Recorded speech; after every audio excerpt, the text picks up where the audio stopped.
Good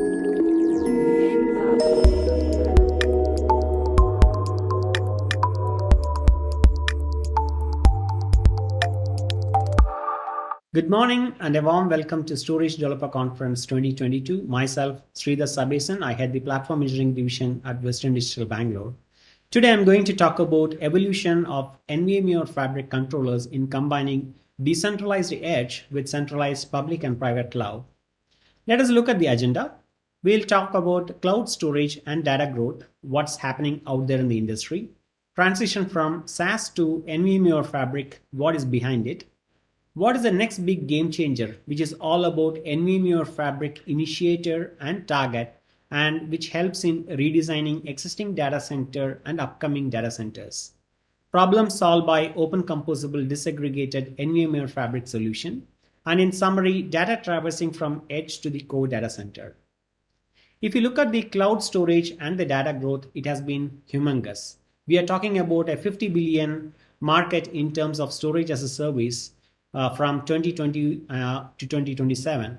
So if you actually see in here in terms of the overall graph from 2015 till 2022, you can see that the exponential growth is there for the big cloud service providers. And it is also predicted to grow in higher at a 16% compounded annual growth rate till 2025. And it might be even more bigger later on. So what is the difference in terms of the cloud service providers capturing more market share from traditional market players? So the main thing is moving to an OPEX based model than a CAPEX heavy model, wherein if you are actually going and then investing more in terms of hardware, then your upfront investment is pretty high. And in terms of an OPEX model, you are actually going in on a monthly basis. So that has been one of the primary drivers. There are also a lot of other drivers like the unstructured data, which is basically the best example is your social media, which is generating all the content. And there are different requirements by different customers wherein in terms of backup, restore, and archival based solutions, which comes at play. And last but not the least, it is more about the governance law, which keeps coming up. So there are a lot of center-based laws where it is a mandatory requirement to store the data for around 7 years of time period or 10 years of time period. So it differs from different center and state laws. So in terms of the pain points for the different other service providers, one is that providing rack scale level data growth, because you have to ensure that you predict and then you are actually having the capacity for growing at scale. And also in terms of the ensuring the total cost of ownership is actually low and also ensuring the asset velocity.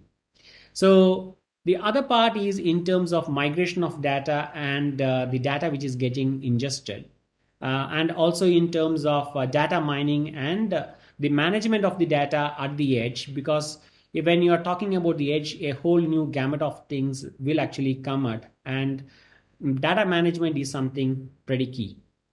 So going on, what you see here is actually a picture in terms of the smart edge devices pushing in the data.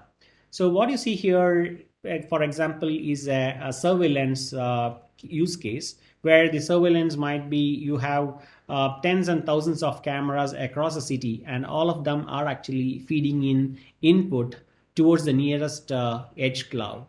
So these edge cloud are keeping on growing because you have to have a data center, which is actually a mini data center pretty much near to the edge device points. And that actually helps in storing the edge based data. And then later on, you are actually pushing that to your public or the private cloud.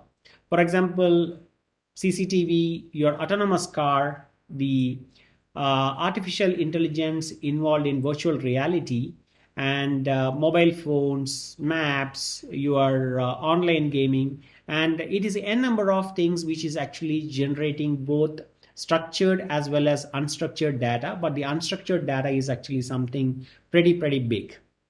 And those are ensuring that the edge clouds are actually growing at pretty bigger paces, and all of them have to be transferred at some particular point in time to a public and private cloud. Now, how it fits in the storage ecosystem? So couple of you might have already listened to my earlier talks where you would have seen this storage ecosystem snapshot. So what you see on the x-axis is your capacity at play, where it is about tens of capacity to hundreds to petabyte and zettabyte. And what you see also is your performance in terms of latency, where it is actually going from microsecond, millisecond, seconds, minutes, and hours. And there is another particular factor where the data retention is coming into play, whether you need 5-year data retention, tens of years, or hundreds of years. So in essence, when you need very low latency and your capacity requirements are actually much more minimal, then you go in for a flash based storage, and it can be your local direct attached mode within the server, or it can be a just bunch of flash, or your composable disaggregated infrastructure based dense storage solution, which is your NVMeoF fabric. We will talk more about it. And in terms of latency requirements, if it is something which is not very sensitive, then you can actually go in for a hard disk based solution, and that is where a lot of dense capacity requirements comes into play with respect to dense just bunch of disk enclosures. And more in terms of if you want in for a higher data retention, then the tape devices comes into play with the tape library and dense tape library, and your futuristic storage technologies like your DNA and optical based storage. Now, with respect to the smart edge devices, all of them have some amount of either onboard storing, or after some particular time, at any particular point in time, they are actually pushing to the edge cloud. So for all of these particular requirements, what happens is that it is a combination of your flash and your hard disk or a hybrid based solution, which is actually placed in the edge cloud. And in terms of more public and the private cloud, a lot of these dense CDI based JBoF and dense CDI dense JBOD solutions are actually coming at play. So this encompasses your edge and the cloud and how the data is actually moving in, and why we are seeing in more and more requirements. And this becomes much more when 5G comes into play at full force. If you talk about the NVMeoF fabric and how it is actually gaining more market traction.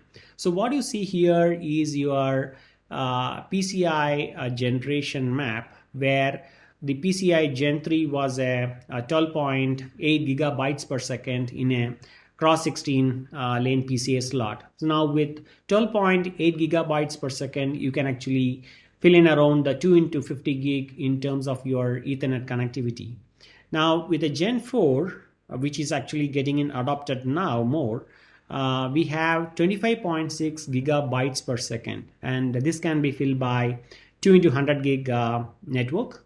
And in terms of the upcoming Gen 5, we get around 51.2 gigabytes per second, which is 2 into 200 gig. And in Gen 6, you have 102.4 gigabytes per second, again scaling to 2 into 400 gig. Now, if you compare this with your SAS based performance, you have your SAS 3, which is giving around 19.2 gigabytes per second, and SAS 4 is actually giving 38.4 gigabytes per second. Now, you can clearly see that in terms of Gen 5, we are able to go and then supersede SAS 4. So Gen 5 basically outperforms SAS 4, and there are also a lot of things in terms of Gen 5, right? So we are also talking a lot about CXL, and I think we are going to hear more and more in terms of the CXL technology, which is pretty much interesting because it brings composability at a different level.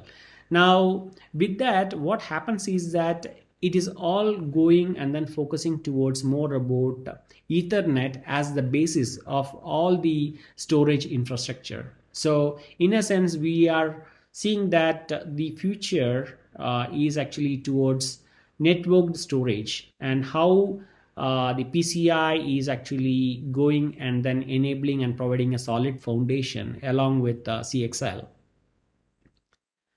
Now, if you go into the traffic protocol as such, we can actually talk about three broad things. One is your RoCE, which is your RDMA or Converged Ethernet, and the next is your TCP, and the other part is all about fiber channel. Now, the current link speed what is available today is 200 gig for the RoCE, and 200 gig for TCP, and in terms of fiber channel, it is 64 gig. So what is in store for the future? So from 200 gig, again, we are talking about 400 gig in a couple of years time. And same is the case for TCP. From 200 gig, it is actually going to 400 gig. And in terms of FC, it is from 64 to 128. So there is actually a good roadmap which you are actually seeing in, but there is actually a lot of limitation when it comes to the roadmap of fiber channel. Now, if you talk from a link aggregation perspective, both RoCE and TCP are doing good, but in terms of FC, there is actually a limited management data IO. So, and in terms of the latency, the way RDMA is actually structured, it gives you the best end-to-end latency. So for any particular high latency sensitive applications, then the best way to go is for your RoCE based infrastructure. And however, in terms of a RoCE based infrastructure, the cost will be needs to be accounted, because you also need to invest in the RoCE based switches. So that is something which we need to factor in. Now, if you come to TCP, the end-to-end latency is again comparably low, only when it comes to 400 gig. In terms of 100 gigs, even then there are actually latency issues which you might definitely see in. But it is going to get better when you are actually going to go to 400 gig.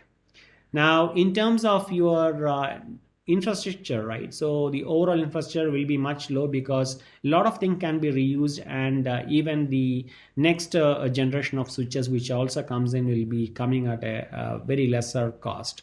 Now, if you term in terms of FC, right, your end-to-end latency is medium, because FC has been good in the past, but if you think all about the future, right, in terms of even in terms of 128 gig, if you compare the 400 gig network, what is available in RoCE and in FC, then we are actually going to fare on the moderate front. So that is why FC compared to both TCP and RoCE for the future is scoring poorly. In terms of your performance, so performance is actually highest with respect to RoCE, high with TCP, because again 400 gig, and it's actually moderate only with FC. And again, if you see, I didn't mention about the cost front, right? So in terms of FC, again, the cost of infrastructure is actually high. So in a sense, if you go and compare the cost, FC will be the highest, the next one will be RoCE, the third one will be TCP in terms of the lower part. Now, in terms of scalability, both RoCE and TCP, both of them can do multi-rack level scaling, but the scaling is actually much more limited in terms of FC. So in a sense, RoCE is a way to go if you are talking about you want to get the best performance and the lowest of latency. The next one is about TCP. It gives you much more benefit as you transition to the future to 400 gig. 200 gig is decent, but 100 gig still some more way to go. And in terms of FC, because the way how it is actually designed, it is actually going to scale up much lower.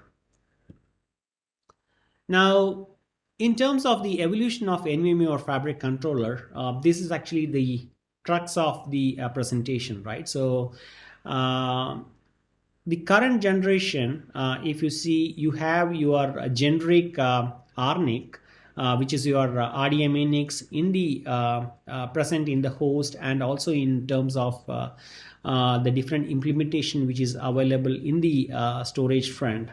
Now this you have to put in combination with your CPU, then it comes at a higher cost, right? And the majority of the inventions what is happening out there currently is in terms of the smart NIC.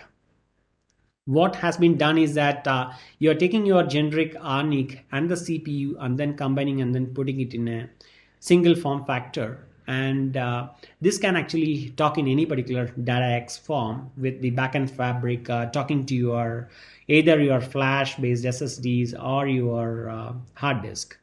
And this becomes even more powerful when we are actually talking about the fabric ASIC, because you are again cutting down everything and then you are actually putting in an ASIC form factor. So this is actually forming the basis, because this easily gets plugged into your composable architecture. So let us have a look at one of the problem statement with Kubernetes. But before that, I just want to ensure that all of you understand that the RNIC and the CPU is actually getting in much more combined. And if you are actually talking from a cost reduction, the cost is significantly reduced in huge terms. And when you actually think of overall cost of the entire solution, then it actually comes down. And not only this, but the power of performance also comes in along with a very great reduction in terms of your power requirements. Now, if you talk a comparison between your SAS 4 based JBOD and JBOFs with respect to a PCI Gen 4 based JBOF. So what you see here is the SAS drives. It can be an SSD or a HDD, which talks to your SAS expander. And this is your storage enclosure. And these SAS expanders talks to your SAS SOCs. And this can be connected to multiple different servers, right? And here, if you see, all of the capacity expansion is limited to the expander ports. So we are at the mercy of SAS expander ports, and even in terms of your SAS switches, the scaling is not something great. And if you see here in comparison with your PCI Gen 3 or a Gen 4 based JBOF, you can actually see that the NVMe drives are there. It is getting connected to a switch, and you have your NVMe or fabric target controllers talking to your initiators. So here in this particular case, you can do a very big scale up or a scale out kind of a solution, because you are going via the switch and it is having an unlimited sharing in. So that ensures that your architecture itself scales out well, and you are able to get the best out of the NVMe performance as well, right? So if you see here in terms of a SAS based devices, right, you can actually get max of 800K random read IOPS per drive. Okay. And if you are thinking about NVMe devices, NVMe SSDs, you can actually get 1450 random read IOPS, and that is actually, we are talking about 80% higher difference when you compare to a SAS 4 device. So in a sense, you are getting in higher performance. You are also getting a lot of scale out option, because you can actually scale humongously. And if you see in terms of the future, in terms of the overall roadmap as such, from a SAS 4 to a Ethernet based solution with the NVMe or fabric, you can actually scale out because you have a 400 gig roadmap. So in a sense, from a power and cost perspective, you can actually see that because we are able to condense and then bring it down, so there is a significant silicon cost reduction, and there is the power reduction if we go in for the a Gen 3 or a Gen 4 based JBOFs. So in a sense, it is actually providing a very compelling solution for adoption. Now, what you see here is Western Digital's Rapid Flex, which is your next gen NVMe Fabric controller. So we talked about the evolution of NVMe Fabric controller, and you saw that we are actually combining the RNIC and the CPU. Now, what happens is that when you have this, we have a great hardware acceleration, and you can actually put it at the initiator end. Here the Rapid Flex is your NVMe Fabric controller initiator, and this can be used in target as well. Now with this, it provides in a greater flexibility. There is no requirement in terms of your RNIC drivers and NVMe Fabric drivers, and it has got a good number of advantages because you can actually have all of the drives pooled, and you can actually share it out, and you get in higher IOPS and higher bandwidth and lower latency when you compare your traditional DAS based JBOFs.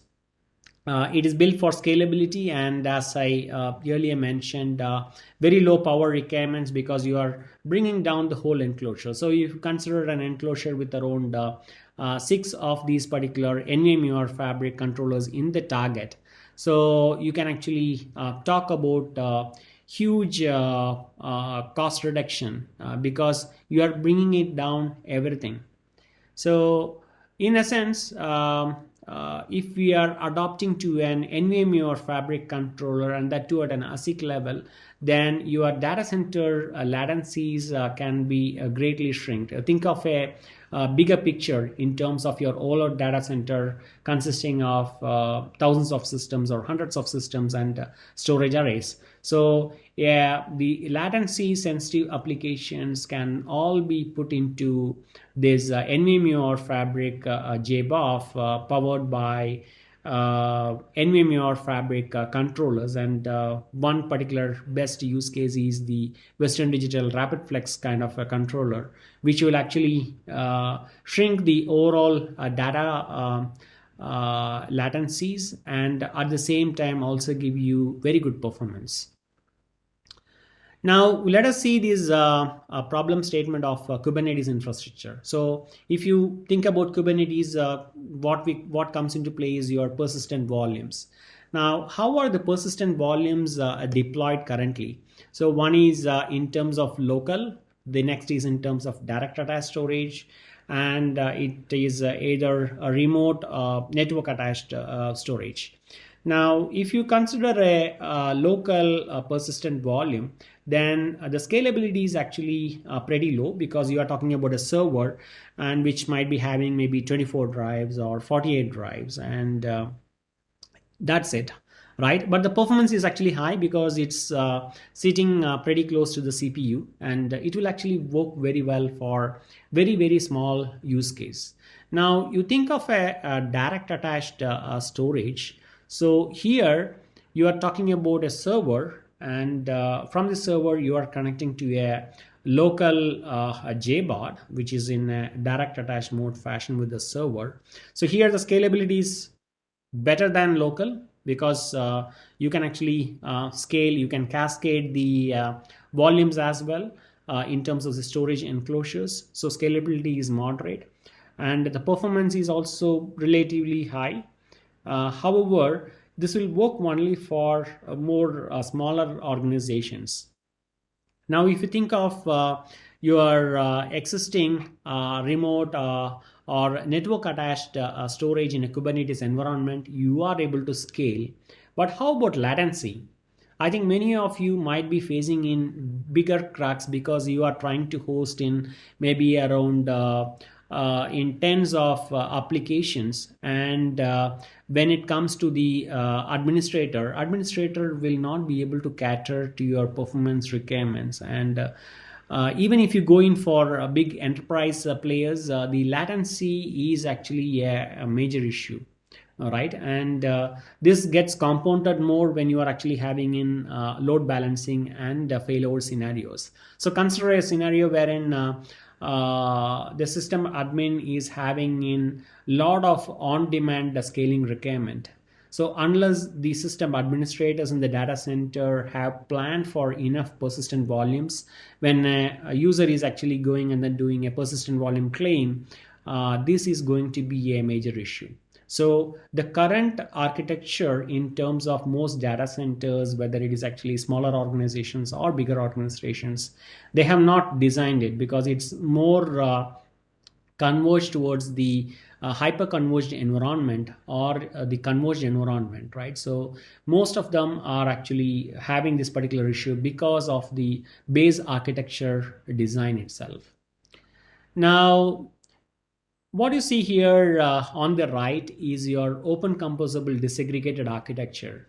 What we are talking about is you should be able to scale your devices in silos. So if we are talking about storage, then the storage itself can be growing at scale in terms of storage volumes, compute in terms of compute process, network in terms of VLANs, memory modules. So these are the resources which gets carved out of the devices in separate verticals.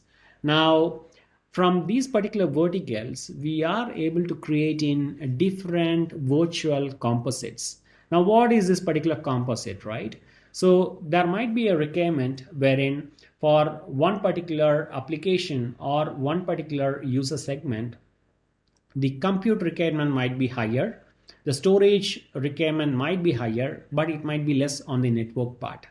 Or it can be another particular case where the compute and network requirements are actually higher, but the storage is actually less.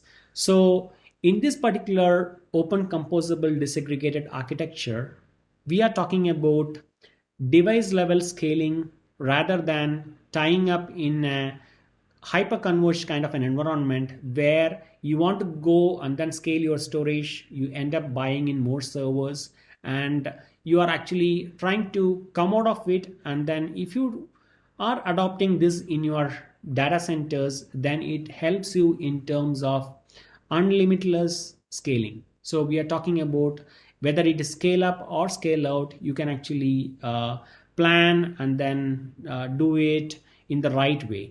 Now, this helps in your Kubernetes environment. For example, the persistent volume issue, what we saw earlier, right?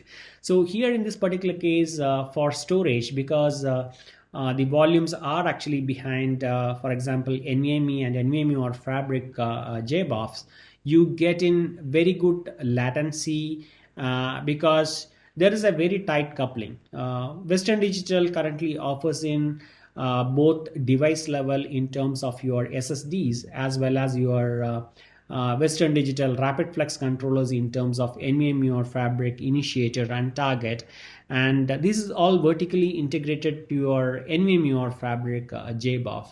Now, if you talk about such enclosures, right, there are also other vendors out there in the market who are actually having in a lot more options as well. Now, a person who is going and then adopting an NVMe or Fabric kind of a solution will see that whatever is a local drive and whatever the latency and performance latencies and performance what they are actually seeing in, that will be equally comparable with your JBOF, NVMe or Fabric JBOF. So Western Digital OpenFlex NVMe or Fabric JBOF will be almost equivalent to a local server based solution.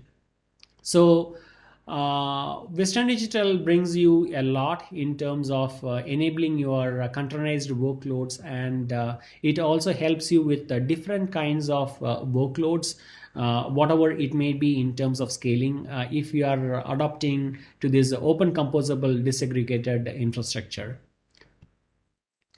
Now, what you see here also are other use cases. For example, there's an object storage use case. So what you see here is actually a Cloudian based solution. Here you have an UltraStar Data 60, and if you see this particular picture, you can actually go and then connect it to maybe 3 servers for one of the SAS expanders and another 3 for another set, right? And then you can actually get it connected to a switch and a load balancer. And the challenges which are actually getting solved is that you are able to have a high capacity based storage which is on your hard disk. And at the same time, you can actually have bucket level granularity for your storage policies, because for example, in terms of a storage policy of erasure coded 4+2, you get a good bandwidth of 11.4 gigabytes per second and a write bandwidth of 2.5. And same is the terms in terms of the IOPS as well, 43K and close to around close to a 1000 K IOPS, right? In terms of your other policies, for example, in terms of replication factor, RF3 kind of a policy, again, you get in almost related performance, 11.4, 38K IOPS in terms of read, and in terms of write bandwidth, it's around 2.4, 2.8 gigabytes per second and 1.1K. So in a sense, in terms of your the overall storage deployment, if you want in a more dense solution, and that too with hard disk, then JBots like Western Digital UltraStar Data 60 based JBots will actually help. And this helps you also in terms of bigger web scale based deployments. And if you are looking at more in terms of your NVMe or Fabric based solution, where your performance and your latency requirements are actually a bit more sensitive. What you see here on the picture is actually the S3 clients are actually going in a high availability mode in a cluster based switches, and these again talk to a cluster. So here is an example of NVMe-oF based cluster. And again, this talks to your Fabric switches and gets connected to your NVMe or Fabric storage in a HA fashion. So here we are talking about NVMe drives and NVMe or Fabric targets in terms of NVMe or Fabric controllers inside your boxes, and that actually gives you very good performance. So you get in around 54.7 gigabytes per second in terms of your read and get, and 24.6 gigabytes per second in terms of write and put. So the challenges getting solved is that you have your large unstructured data workloads which actually comes in, and because you can do an easy scale out as your business is actually growing in, you can actually grow this at scale.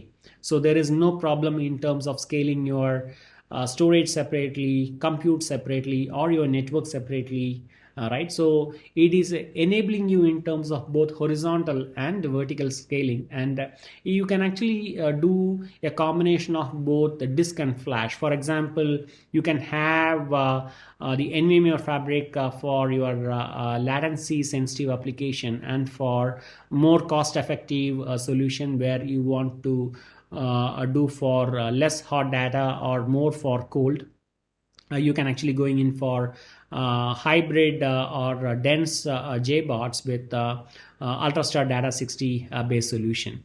And it all provides, the architecture is actually something pretty good because you have high availability and data redundancy at play.